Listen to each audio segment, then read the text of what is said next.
2 हफ्ते से ज़्यादा खांसी हो रही है, प्लीज़ इसे नॉर्मल कोल्ड समझ के इग्नोर मत करो।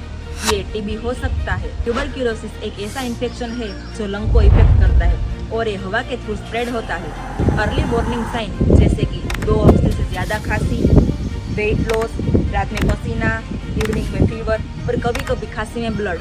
सबसे इम्पोर्टेंट बात, टीबी ट्रीटेबल है, लेकिन सिर्फ तब जब सही टाइम पे डिटेक्ट हो। अगर आपको या किसी और को ऐसे लक्षण है तो डिले मत करो, टेस्ट जरूर करवाओ। अगर आप एक मेडिकल स्टूडेंट हो और टीबी के ऊपर नोट चाहिए तो कमेंट में टीबी लिखो, मैं आपको नोट्स डीएम करूंगी। अगर आप ऐसे ही हेल्थ रिलेटेड वीडियो देखना चाहते हो तो हमारे चैनल को सब्सक्राइब करो।